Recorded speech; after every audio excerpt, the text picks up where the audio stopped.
above my lip.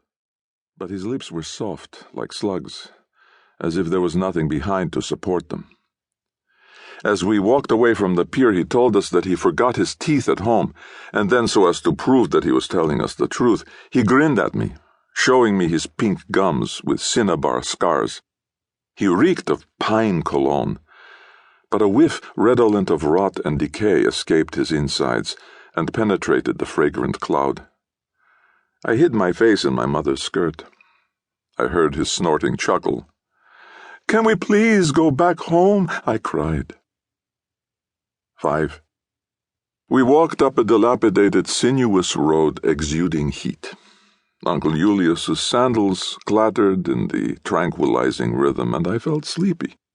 There was a dense, verdureless thicket alongside the road.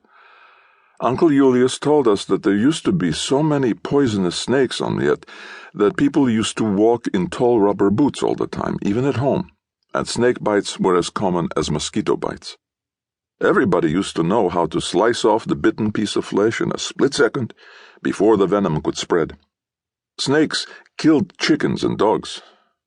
Once he said a snake was attracted by the scent of milk, so it curled up on a sleeping baby. And then someone heard of the mongoose, how it kills snakes with joy. And they sent a man to Africa, and he brought a brood of mongooses, and they let them loose on the island. There were so many snakes that it was like a paradise for them. You could walk for miles and hear nothing but the hissing of snakes and the shrieks of mongooses and the bustle and rustle in the thicket.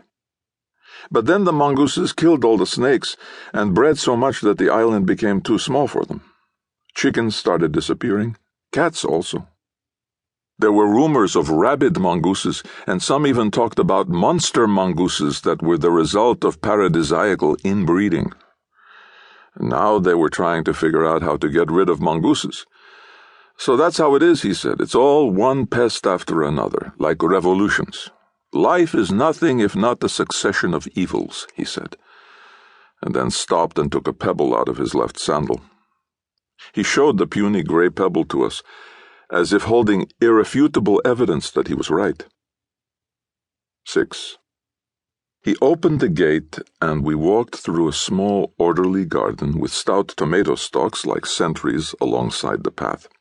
His wife, he pointed her out to us, stood in the courtyard, her face like a loaf of bread with a small tubby potato in the middle, arms akimbo, her calves full of bruises and blood vessels on the verge of bursting, ankles swollen.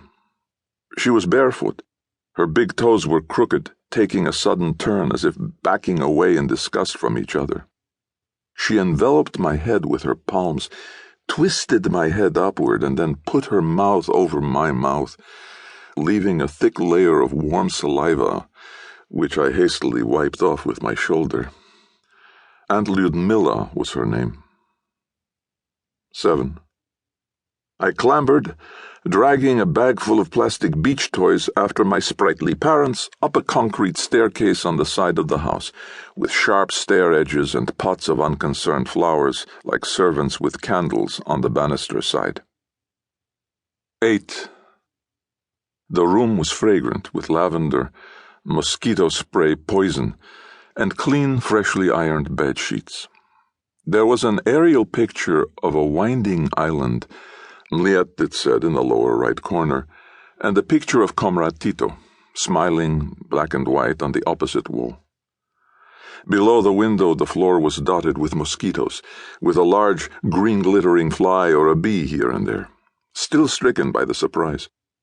When I moved toward them, the wisp caused by my motion made them ripple away from me as if retreating, wary of another surprise. 9. I lay on the bed, listening to the billowing curtain flaps, looking at the picture of Niet.